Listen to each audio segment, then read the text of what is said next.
Well, welcome to today's heartfelt and powerful episode. And as always, when I introduce, I say we're going to go deep because we are. This is about transformation. And I couldn't be more honored today to have Dr. Paul Luftenegger, a conscious singer, songwriter, composer, interfaith minister, and a man whose music and message and mission have touched countless lives across the globe.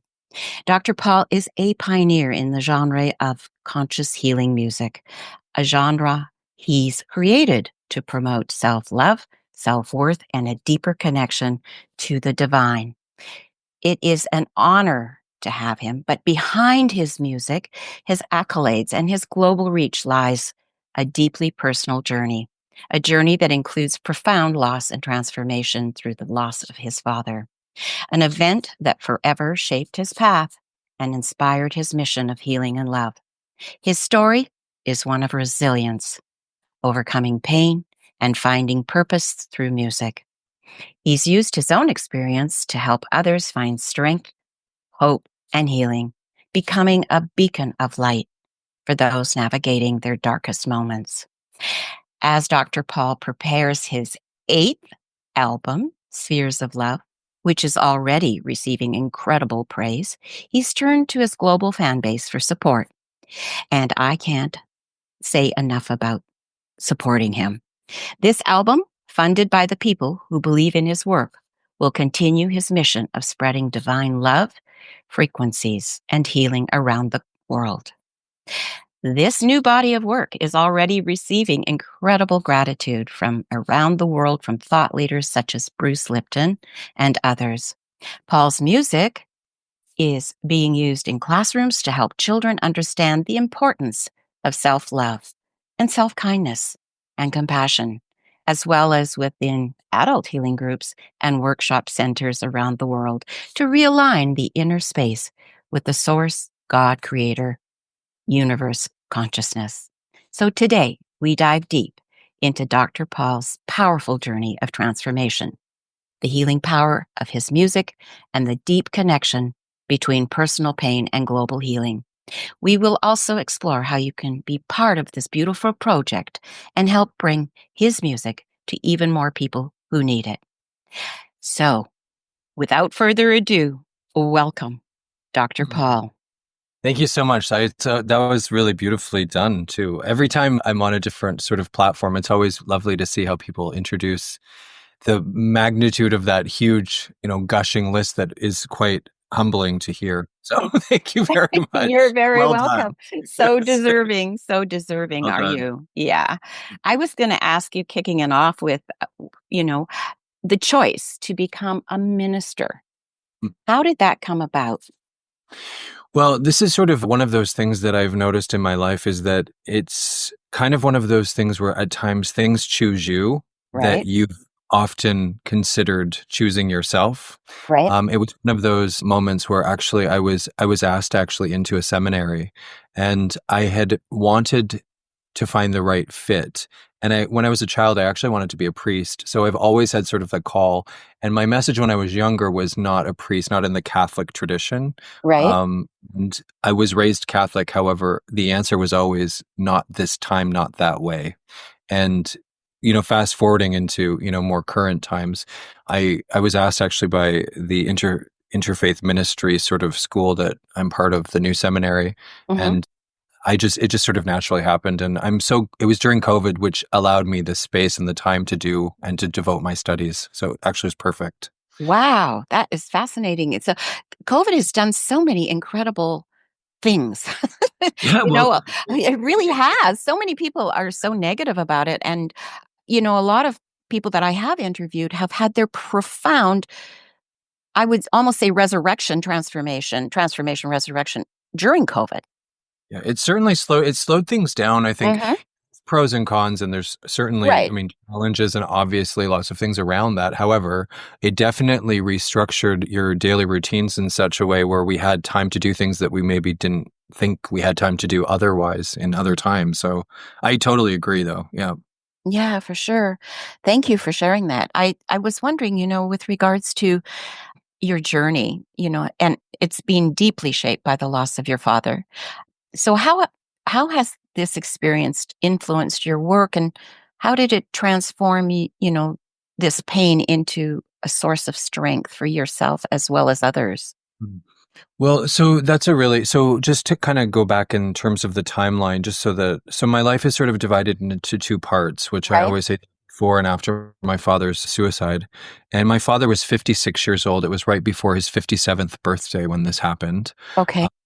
It blindsided all of us. And I wasn't actually a public person in any capacity. I was actually a business person more so, and sort of in the process of opening up a juice company actually in Bermuda, Oh my of all things. goodness. So, and I'm married to a Bermudian, so that's sort of like the Bermuda connection. However, Okay. my father's suicide just completely, like, it was like being hit by an explosion and a freight train all at the same time. And, you break apart into the billions of pieces and have to try to figure out how to put it all back together and become a new you. And God instantly, like the morning that my father died, it was March the 6th of 2011, and I had a profound experience with God. And I Mm, was about to collapse, and I said a prayer. And if anybody goes through any sort of, first responders sort of like traumatic event, it's very destabilizing because they send, everyone that works, it seems like, on the police force that day, ambulance, fire, like coroner, like it was a sea of insanity wow. that happened upon, my parents' home. And one of the things that happens is you just kind of go into shock, and you're in shock for so long. Hmm. So the thing that happened that day is when I was being interviewed by the police, which they treat it as a crime scene until they can otherwise determine, everything's, the way that you're told, telling the police through an interview. I remember having to excuse myself and go to the bathroom because I was about to collapse. And it's actually the truth. And when I went to do this, I said a prayer because I felt like I was just about to, like, just literally, like, just completely collapse. Hmm. And I went in front of the mirror, and I had this experience where God showed me that everything was going to be okay. Oh And my. the thing that was really interesting is the inside of me. God showed me the inside of me was the outside of me. And I didn't really understand any part of that at the time. But when I look back at it now, and, it's very interesting to me with grief, because grief shows you doorways that open that would never open otherwise. And I Right. think a lot of people I know for me personally, I was very scared of when my parents would transition. I never anticipated my father would die so young, or that it would be by suicide. However, the thing that happened is I realized through my grief that there was so many things to explore within myself with Hmm. God, actually. And that really opened up. I think what I had been waiting for was actually God sort of showing me the way that I had kind of forgotten in many ways. Right. And I feel like in many ways, all of this was predestined in my life. And it's a weird thing when you talk about suicide that way, but I think I was prepared to become who I am now all Hmm. my life. And Hmm. now I serve God. So Hmm. being a pastor is very, very much my dharma and my karma all put in together as one. Yeah, absolutely. And when you talk about the shock and like your world just blowing apart, in the work I do with family constellations and systemic trauma, it's considered to be like a bomb going off in the family, and those fractals, right? Those pieces Exactly. Yeah. get thrown out of us, and then it's a matter of you know reclaiming and collecting those missing pieces, right? Through, and that's obviously what you are doing with what you are doing, and it's I mean it's a beautiful mess, It's a, it's exactly what it was. It was a right? horrendous, beautiful, that became a beautiful mess. Yeah, But absolutely. it certainly wasn't without its struggles. And the Oh thing that I no. recognize, like when you talk about the fragments, putting them back together is actually like, it's like Humpty Dumpty had a great fall. You have to figure out how you're going to put this all together. And also, you have to function in the world. Right. So, and Exactly. I can safely say I felt like I was sort of naturally on drugs for probably about 2 years. Hmm. And I think the thing that I realized too is once you've been through something and you survive probably your greatest fear, you realize how strong you are. And I think I think for me, that's something that I think I needed to work on immensely before, before my father died. I don't think I was very strong, really. Not the way that I am now. And I'm Right. spiritually very, like, I feel like all of my muscles had a really good workout Hmm. and my spiritual muscles are very, very strong. Yeah, I get it. I totally do. It's like for me, listening to you, it's like making your messy your message. Yeah. Yeah. Good way to say it. Making your message, right? Now, moving on here with regards to your music and how it promotes healing and self-love. How did you learn to embrace those principles in your own life, especially in the face of such a Yeah. heartbreaking loss with your dad? Well, so the thing that's very interesting to me is I actually sat down at the piano pretty much within the first 3 months after he died in March on the Mhm. 6th. And within the first 3 months, actually, Oprah Winfrey was launching, she was ending the Oprah Winfrey television show and launching the OWN network. Okay. And it happened, I don't know if I would have, I don't think I would have maybe healed the way that I did if it wasn't for OWN sort of coming into focus during that time. And I think it's kind of interesting because in many ways, some might look at the OWN network and what she was planning as sort of a flop.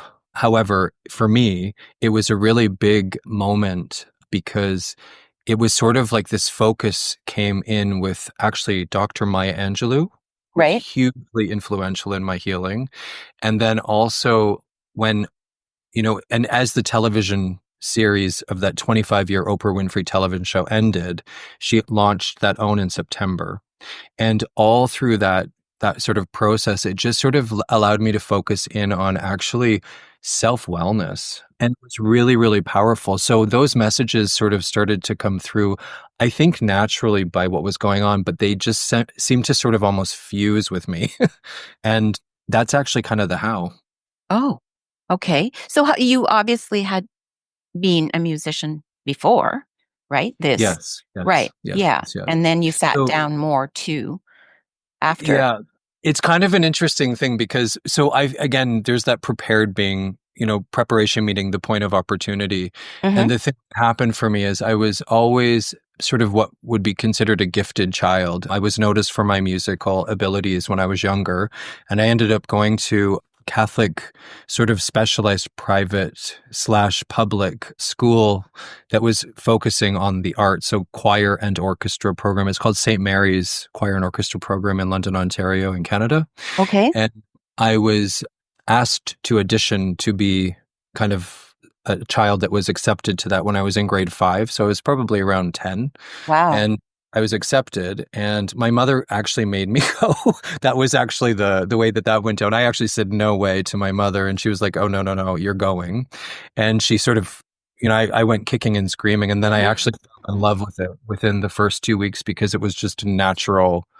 I got to be who I really am in that sort of enriched environment, and we got to sing and basically play an instrument every day. So it was Oh great. my goodness. Wow. Well, moms sometimes Moms really know. really do know. Moms know. Yeah. Absolutely. I know Burton Cummings, and I know he praises his mother for sitting him down at the at the piano and saying, you're doing this rather than going out and playing with your friends, and look where, like he says, Yeah, look, that's what I happens. guess it Yeah. kind of worked out, mom, right? Yeah. So Yeah, yeah, exactly. exactly. Yeah. So for you, music has, been a tool of healing for you, and I mean it is for so many people as well, but how did you know personally help you through your process of grief and find Yeah. peace? Well, the thing that's kind of interesting is I feel like just looking at it backwards in retrospect now, because I've been doing this, publicly for 14 years now. Okay. So the thing that happened is I was sort of reluctant when I first started doing this. I had tried basically songwriting when I was about 20. And I've always had this kind of call that I would become someone that's, for lack of a better word, is famous. I've always sort of had this inclination and knowing that, I've been to psychics that had told me that I would actually become very famous many, many, many times. And I say this with humility. I'm just sharing what sort of, the lead up to all of this. And the thing that happened is when I would go to write a song when I was 20, after, I went kind of as far as you can go with music conventionally, being trained, Right. professionally. And then basically, I just gave it up when I was in my 20s because I could never finish writing a song. So I could always write a half of a song and never finish it. And Interesting. I never knew what to say. I never knew what I really wanted to say. So the thing that happened is after my dad died, I had left music pretty much from the time I was probably about 21, kind of left it. Right. And then when I was 34 I had just turned 34 when my dad died. And I had, gotten married and all of the things that happen in your 20s into your early 30s. And then basically when my dad died, I sat down at the piano and music just started flooding, like coming out of me like crazy music. It just Wow. opened up this whole thing that I didn't have before. And God sort of asked me that I was to share this publicly. And I remember being completely like, no way, like no F and way, Yeah, like it's exactly. not happening. Yeah. Not doing it. So not doing that. And then what happens when you're asked and called is you sort of have this moment of like where you have to sort of almost rise up to the occasion with the silence of you saying no to the beloved. And I just felt so horrible about saying no that I almost had to sort of get out of my own way. And then I started to inch my way towards the public side of things. And I started actually with a suicide awareness campaign. That was my first song that I released. Oh, wow. Was used actually by many different charities and organizations for suicide prevention around the world, actually. And that started this whole thing that started to bloom. And that's kind of the how it started. And then Hmm. just one thing led to the other. Yeah, well, that was my next question actually is, how did your own healing journey, right, influence your Yeah. approach to conscious healing music, Yes. Well, right? and so conscious, yeah. And the thing that I can say about this is the thing that's very interesting about my collection of music. So I'm working on my ninth project. I know in the beginning, I think we had talked about Spheres of Love. I wrote that actually in 2021, Mhm. just to put the timeline on that. And it's been being used. That one's a really big album that's used more and more around the world. Right. And my ninth project right now is kind of what I'm working on. And the way I look at all of my music, because it was from 2011 until now, which is 2025 for a timeline factor, Okay. is it's really a healing a guide really for the heart and the soul. And it's for what I feel is very much an ascension to become your highest self and manifest. So all of my whole body of work, which is almost 100 songs, Oh are my all goodness. about diving within the inner landscapes of your heart and your soul. And my Right. music supports the heart and soul of the listener. So that's sort of the healing process is my own healing with God actually is, it's universal in the sense that we're all healing from something. Right. Well, definitely, whether we wanna know it or not, right? Exactly. Yeah. Absolutely, yeah. So your personal story and message, with regards to the new, what can listeners expect to experience in the new album that's so close to your heart? Yeah, so this new album is kind of an interesting thing because the title of the new project that I'm doing is called Sunshine. Right. And so I feel like this new album, and keep in mind all of my music has much been a crowdfunding through Kickstarter. I've used Kickstarter for all of them, but Okay. they're crowdfunded. So the way I like to look at my music, and it's very specific because the energy that's in it is sort of like an infinite love battery, is kind of how I see it. And so when you plug into music, people don't really understand that music is a vibrational intelligence from your heart and your soul. So as a listener, it's the one thing, the inner landscape is where my music comes from. Mhm. And then it can go out of me into another human being, which is the most sacred thing that you can actually do in my mind. And for me to be inside another heart when you listen to my music is an emotional intelligence that you almost need to have that sacred technology of another heart and soul to hear it. So the way I look at all music and this new project in particular is going to be about all of the liberated love, sunshine that I've experienced, I think, after all of the healing journey that I've had these last 14 years. So this is sort of like the celebratory album in many ways of just the success that I think that the world needs to be reminded that, love is still in charge here. you know, Right. Good things are still happening, even though it looks really, really dark at times. And I feel like right now we're at that part where I think we need to remember that humanity needs to come together. These times of divisiveness, all of these things, we need to start celebrating the good things. And this album will be to sort of cater to a lot of that. Right. And with regards to that, I'm going to, post a link with regards to how people can support it, because it is so worthy of support. You are so worthy of the support for this to Thank get you. out, because you are so right with regards to what's going on, the divisiveness, the fear, continual dribble of fear, and Yeah. people forgetting what we're really here for, right? What Mm, what we really are here for, and it is all about that, which is love. And your work, especially, I'm thinking in terms of what you've been through, with your father, and the impact it had on you. What do you wish people would understand about grief and healing, and the importance of love through all this? What would you like people to understand about this? That's a good question. I think ultimately, I think the thing that we need to remember most importantly right now is that the inside of us does create the outside experience that we have. And I think the thing that I've really learned about my life is that you have sort of a choice to choose to either amplify fear or amplify love. And if you want to have love surrounding you, you need to amplify it. If you Mm, want to have really scary people and scary things around you, amplify fear and see what happens. So I think we need to become a lot more conscious about and I like to look at life very much like a microphone. And okay. I think as a singer, I really relate to a microphone. People don't really talk about this, but we are really amplifiers. And so in our life, if you're talking, crap about people in your Right. everyday life, and all you're doing is purging how horrible things are, what happens is you're not really using your sacred technologies to the highest capacity. So I think we need to start looking that we're amplifiers. So for me, one of the things that I've really kind of embraced is understanding that I amplify love. And when you amplify love, love surrounds you. And as a singer, it's very interesting to me because what you're seeking is also seeking you. Mhm, So mhm. a lot of my fans have become very important part of my life. And my personal friendships have changed because a lot of the fans that came into my life then became my friends.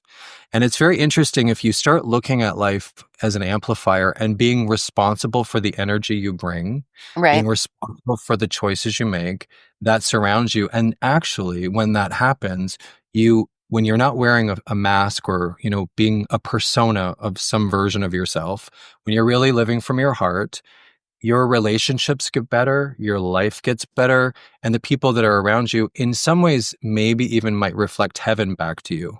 Mm, And I really feel for me, heaven is really created from a respectful love that's shared in true form in life.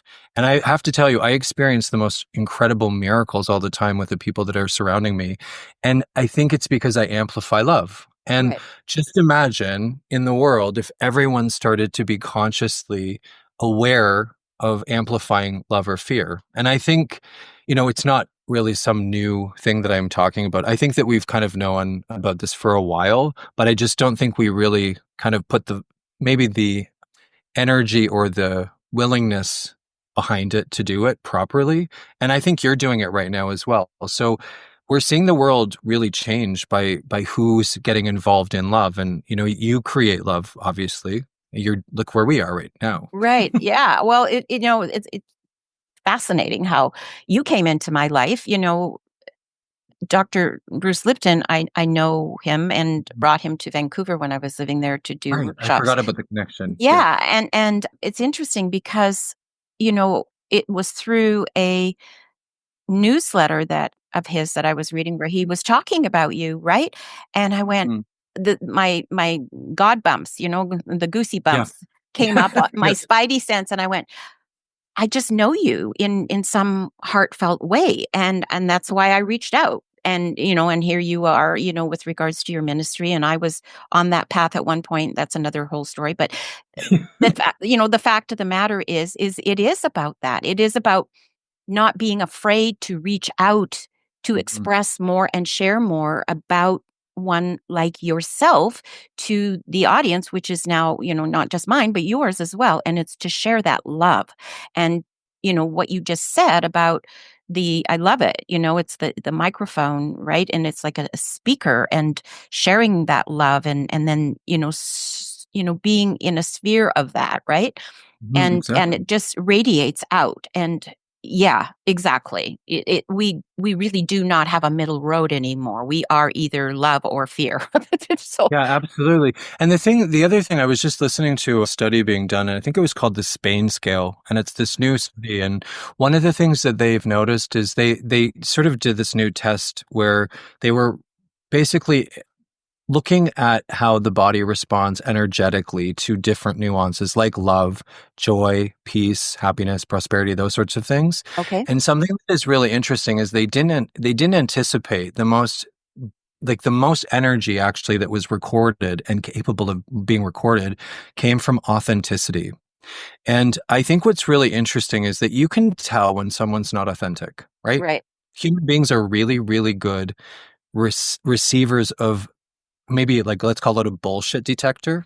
Yeah. And Yep. I think that there's a lot of people in, I'm going to say, in the spiritual world too, that are bullshitters. And I Oh think yes. the thing they love about this new study is that you can tell when somebody's truly authentically, sharing something that matters to them. And our human interest and our human curiosity knows to decode it and get more interested in whatever is sort of being talked about, as long as it's authentic. And I think, to your point with Bruce, and I've met a lot of famous people in the spiritual world, Mhm. and I'll just tell you, there's a lot of people that are full of, Yep. Oh yeah. and I really feel that the thing that I really love about Bruce, and I know him, I've sat with him at his private house. I've sang for his 80th birthday. I've worked with him on stages with thousands of people.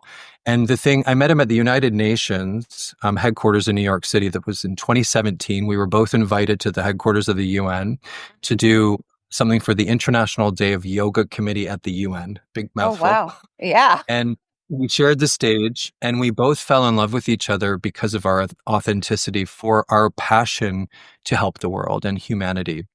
And I think one of the things that I love that you shared in this is that Bruce has probably the most joyful spirit of anyone I've ever met in my life. He Hmm. also he's the one person that will, if there are 1,000 people at one of his shows, he will wait until the very last person is done in the lineup and sign every single book and meet with every single person. And he Yes. does it every single time. And I really respect him for so many reasons, but mainly how he treats everyday people. And Hmm. I think one of the things that I really love about the connection of you with this is that you've actually worked with him.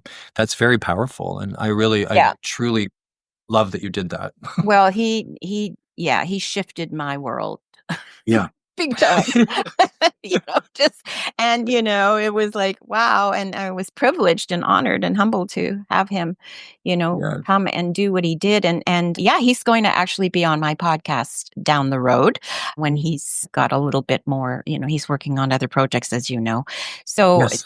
now with regards to your music and you helping, thousands of people through initiatives like, you know, free hearing aids in Vietnam, for goodness sake. Can you explain on that? Yeah. That was so cool. First of all, shout out to the Canadians on that one. Okay. So I was this is such a, oh my God, that's such a big story. Okay, how do I tell this story? So, long story short, I'm going to condense it. I met this man through, actually through Hay House and Dr. Christian Northrup. She was actually giving a lecture, Mhm. and one of the most beautiful Canadians that I've met, who actually owned Breton Steel. They call him this Man of Steel, Okay. and he was probably, I think when I met him, he had just turned 50, so probably around that age. And he fell in love with my work and my music. And basically, in the process of getting to know me, he was starting this thing called organic radio. And he wanted to have conscious music on this radio platform that he was creating. And he's a very wealthy philanthropist, this man. Okay. And his name's Marco. And he was obsessed and beautifully inspired by the Starkey Hearing Foundation and Bill. basically Bill, the founder, Bill Austin is his name, and he just had this profound connection to this man who's a billionaire who owns, I think that there's 3 or 4 hearing companies in the world. They're the one of the biggest US ones. Okay. And they have this charity, and they would go and do free hearing missions. And actually, this man wanted me to experience what it feels like to turn on someone's hearing aid for the first time that they've heard. Oh, And wow. so I have to tell you, I thought it would be cool. I thought it would be amazing. And first of all, whenever you do these sorts of things, what people don't tell you is so much work. Okay. So you have to fly all the way to these places, and it is grueling work, Right. and it's hot, as you can imagine, in Vietnam. And, I don't think I've ever sweat more in my life, but it was the most beautiful thing because he taught me what it feels like when you give the gift of sound for the first time in a child's ear was the most powerful. And when you see a child react once they have a mild hearing corrected to being able to hear having not heard before, Oh, I mean, I cry. I've never cried oh, like that. yeah. I, No. I, Yeah. yeah, I can, yeah. I, I mean, yeah, it would be, I'm speechless, really, Yeah. And what it so would in be that like. trip for 2 weeks, we actually went to 3 big cities, and we basically gave 2,000 people free hearing on that mission, and it was incredible. So it was one of those things where I left and I was just amazed. And the thing that's sort of sad about this story, which is, this is why you say yes and let God take care of the details, but Right? actually, right, I guess about a year after we got back, actually, Marco was diagnosed with pretty much terminal brain cancer and actually has passed away. So he died very young. I think he was 54 when he died. And I went and actually sang at his funeral. And the thing is that this is why, none of us are promised tomorrow. No. And I want to say, if you have something on your heart, do not delay to get it done.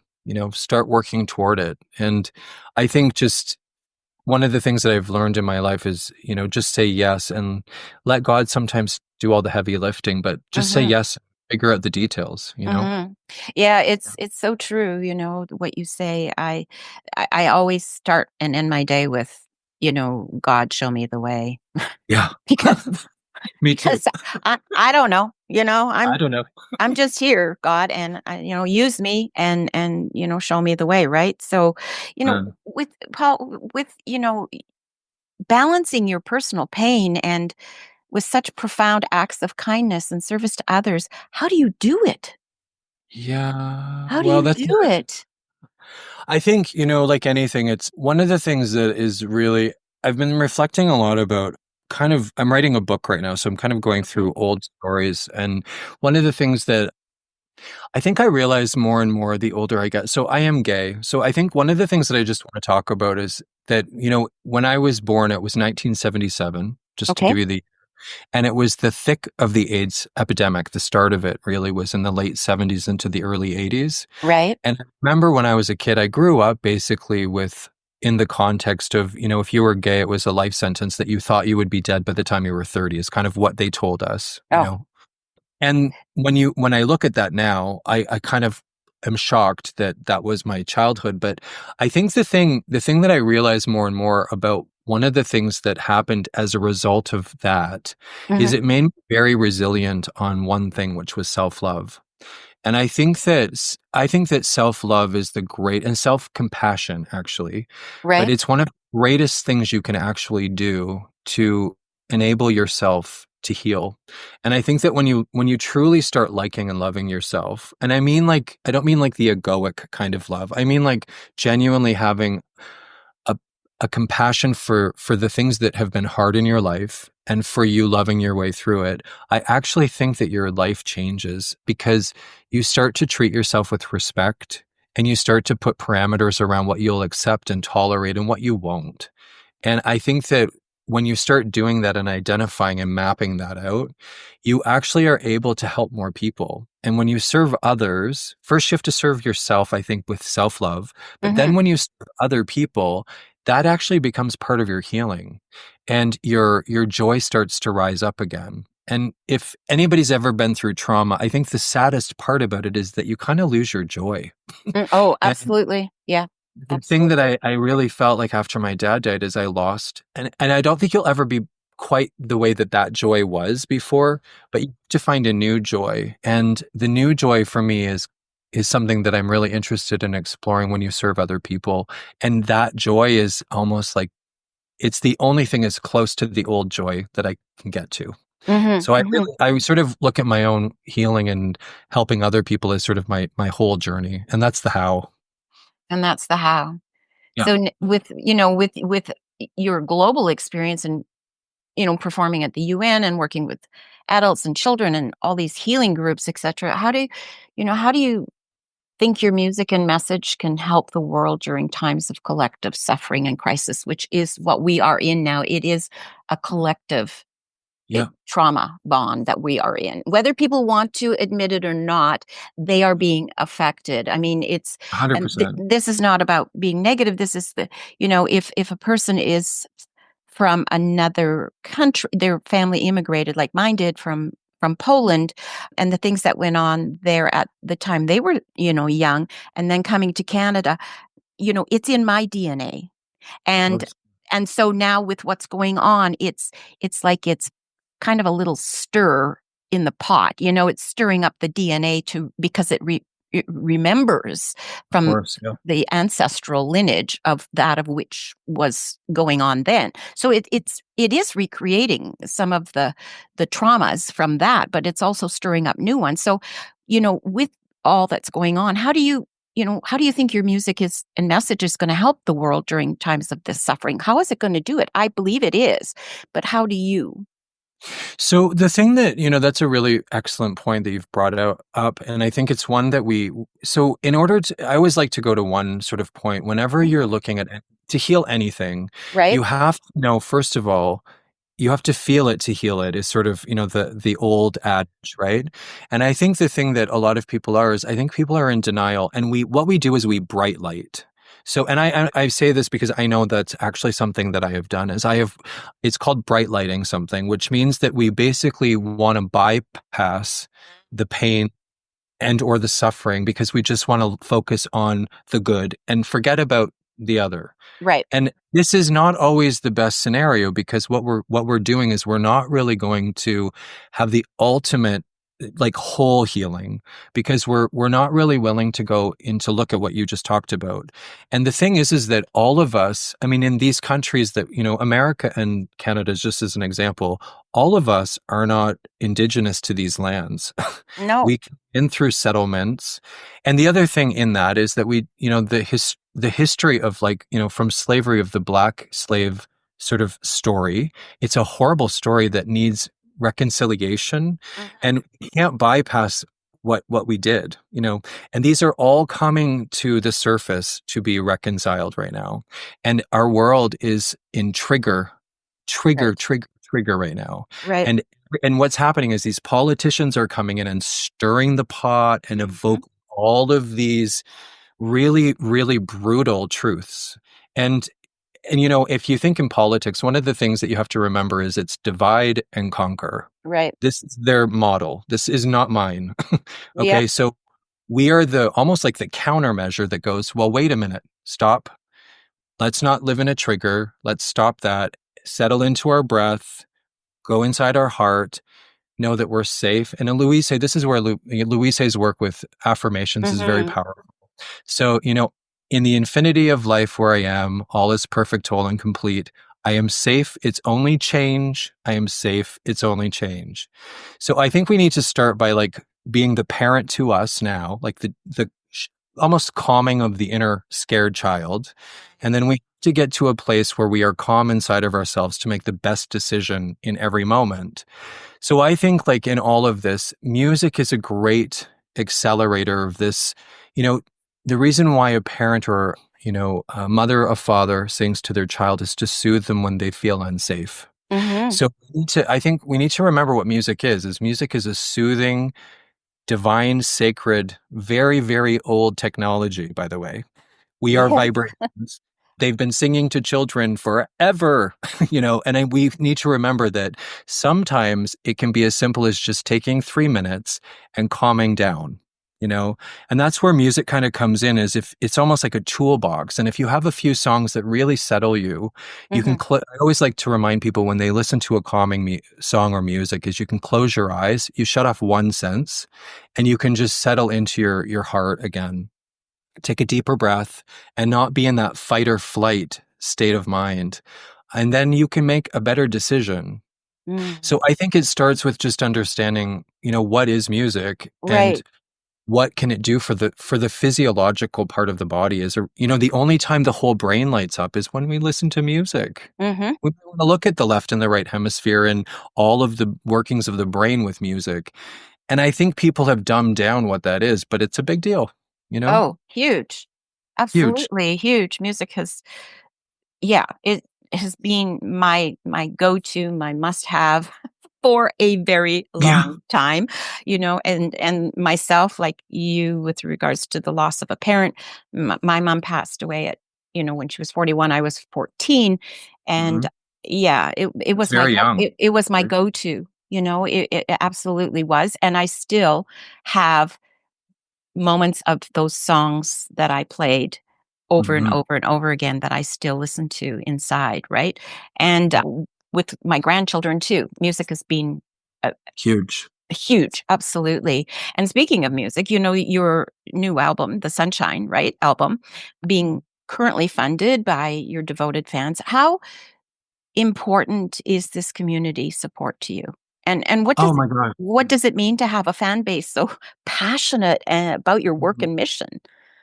Well, what's really cool, so it's every album that I've done it with this has been so different. So the last one it was funded in less than 48 hours, okay?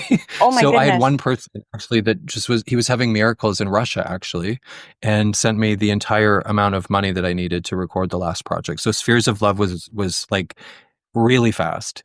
So this next one, it's actually been 25 days today, and Mhm. it runs for 60 days, this crowdfund. So it Okay. runs until May the 4th, just so you have a timeline. Right. And in the first 3 weeks that it's sort of been live and active, I've raised pretty much $13,000 of the 20,000 minimum budget. Oh, And congratulations. it's amazing. And so the Mhm. thing is that all of these, and really, music, one of the challenging parts of music in the world of today is that if you listen to streaming music, is the stream per stream is 0.004 cents, which Yes. means that it's not worth a half a penny for a stream. So if you do the math, 100,000 of those streams is $4,000. Now, 100,000 streams is quite a big number to get $4,000. So to get to the 20 to even fund it is very hard. My So I goodness. think Yeah, it's the thing that is really beautiful about crowdfunding is people stepping up to help you when you need some help. And I right. think asking for help is not always the easiest thing. So I've had to have the humility in my music, just with the current state of the music business. And the reality is that my music wouldn't happen if it wasn't for crowdfunding. So I feel like my fans all know that. Right. And the more money I have to make an album, the better the album is, from the sense that I can hire the best musicians and the people that can make the most beautiful sound. So I think in the end, I feel very grateful, and at the same time, it's vital that we crowdfund Mhm. musicians, like independent. Yeah. Well, and you're so right in, it is hard to ask for help for anything, let Yep. alone when it comes to, like you say, with funding, and sometimes people really, a lot, not everyone, that's too big of a generality, but a lot of people they just don't understand what goes on with regards to, recording, the writing and the A recording, and big job, let me this tell you. the stu- getting the right studio, the producer, the engineer, the right backup musicians, studio musicians, all that. There's so much involved, right? And Yes. so I'm really wanting people listening right now to this interview to really go into your heart, and just when you've listened to music that has really touched you, know that Paul's music, because a lot of my audience don't know you yet, but they will now. So Yep. go into your heart and really know and listen to his previous, and know that what is coming is even going to be more so. And just help out. that's what we have to do in this world now, is we really have to help out one another. We really do. So I'm, not pleading. I'm just asking for help, that you help Paul. So, That's beautiful. Well, and yeah, I think more than anything, one of the things that I really believe in the win-win outcome. So absolutely. to your Absolutely. point is, I mean, in this particular situation, when love is expanded, everyone wins. And if we want Absolutely. more love in this world, where do you think it's going to come from? It's a great question. Where do you think all the love in the world that the world needs is going to come from? It comes from within you. Right. And we want this world to be filled with more love and kindness and compassion. There's only one way that that happens, is that's when you and I and everyone gets involved and puts it into the world. So Exactly. I think we Exactly. need to start remembering that we're all here to have these win-win relationships. And really, the call to action that I just always like to say right now is just simply there's a $25 download option. Hmm. So if you donate $25 for this, which is the downloaded version, you can buy a CD for $30 if you like. But those are the two calls to action, just so you know, there's a value dollar on it. And if you Right. can't afford, $10 is great, and that can go into the production of this as well. Exactly. Exactly. And it will happen. It will. I Oh gosh, yes. It's absolutely. already, It already is. It is yeah, already happened. It's exactly. just a matter of the pieces coming into place, right? Exactly. So, Yes. before we close here, I want to ask you, you've, achieved so much already. And Mhm. but as someone who's always focused on self-love and healing, what's next for you in your personal and professional journey? Yeah, well, I think one of the things that I'm working on right now is I'm writing a book, and I feel like one of the next things for me is just I know that I have a lot of work to do to help other people. Hmm. And I think when you've been sort of down the roads that I've been down, and I know a lot of wonderful people, I'm also a connector of many, many people getting together. So one of the things, I just had a tea with someone on Friday, so just a few days ago, and she lives in Europe. And the thing is that music opens doors. So I know a lot of people and I help a lot of people by connecting people that wouldn't be able to meet otherwise. Right. And I think I'm really interested in the synergies and I think just the divine connections that tend to be coming together right now. So I'm somewhat of a liberator for people and helping people sort of thrive at what they're doing. So I'm interested just, making sure that we just keep moving the conscious sort of human collective together with love. And I think that's sort of what I'm really interested in right now and doing and pursuing. Beautiful. Absolutely beautiful. And one final question, because for those who might be facing their own battles with grief and loss and mental health, what words of encouragement can you share to help them start their healing journey? Yeah, well, one of the things I remember that happened for me is, first of all, there's two things I want to say to this. Number one, you matter. Hmm. I think what happens so often, I just want to say what suicide really is when someone gives up on this planet. Like that's actually kind of what, if you really just want to break it down, Hmm. it's really someone saying that they don't really want to be on this earth anymore. So Right. I think number one, you are not an accident. You are here for a reason. And I think it begins with understanding that first, then recognizing that you don't need to defend your worthiness to anyone. No Beautiful. one. I mean, zero. Right. The only thing you need to do is just breathe. And you start with that breath, and you remember that it's connected to the first breath you ever took. And if you maybe had a pulmonary issue when you couldn't breathe on your own, someone helped you. But your breath is connected to that first one that you ever took from your mother's womb. And the thing I want to say is there comes a time, I remember when I did this myself, when I was in like anguishing grief. I remember having to draw a line in the sand, metaphorically, Okay. and saying, this is it. I am no longer going to be on this side of the line, and I'm crossing over into a new life. Wow. And from that point forward, I promised myself one thing, is that I would be worthy. And I think, my father, just to put this into perspective, my Right. father was actually the second suicide because his dad took his own life when he was 9 years old. So my dad lost his dad. My dad's dad jumped off of a bridge. And my dad was 9. He was the oldest in his family. And my father, I always like to celebrate that my father lived for 56 years. Hmm. And Hmm. we look at suicide as sort of this, like, I don't know, like this thing that's like this ending I don't even know how to say other than just like it's always looked and frowned upon, and we never celebrate how long someone lived or how they lived. We always just focus on how they died. This is a silly mistake we make, and so we need to remember that no matter who you are, however someone dies, we celebrate that they lived. And I Exactly. think it's by yourself living. And I think all of this comes together in the end to just make sure that you know that this life is a gift. You have so much power in you. You have no idea. And all it takes is for you to recognize your worth. And once you do, once you flip the switch on, everything changes. And you have to just take little teaspoon by little teaspoon Hmm. sometimes. Hmm. And it doesn't need to be, you don't need to go run a marathon, just one day at a time. And just to end this sort of point in this conversation this way, I remember where I was so in my grief and all I needed to do, I loved sleeping. So at the end of the day, shutting it all off and just Right. going to sleep and having that moment of that break at night, take it and just embrace that break when you are depressed, just sleep and just start a new day fresh. Every day's fresh with no mistakes. You just start again. Oh, I'm, I'm, yeah. I, what can I say? You said it all. And I'm so grateful to you. For you in my life now. And I feel so blessed, so honored and humbled. And I'm so grateful that you shared that because people are hurting. And Yeah, they so are. just listen, people, please listen to what Paul has just said. And on that note, I, I, I just, like I say, I'm, I'm so grateful, Paul. Thank you so Well, much thank for being here today. And You're so welcome.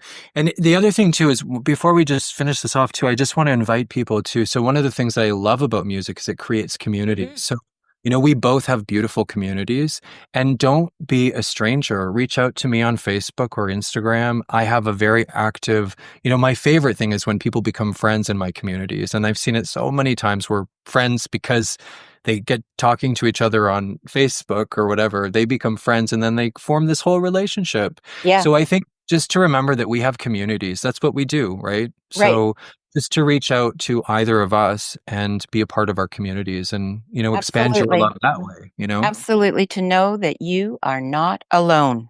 Absolutely. You are not alone. Just reach out Yeah. because that's what it's all about is just know you're not alone. Somebody is here Yeah. And we care and we genuinely. care. Like this is our Absolutely. life, right? So You yeah. got it. I just know that from the more that I give out, there is so much more to give out. Yes. It Amen. just yeah. So thank you, my love. Thank you Oh God, so thank you. much.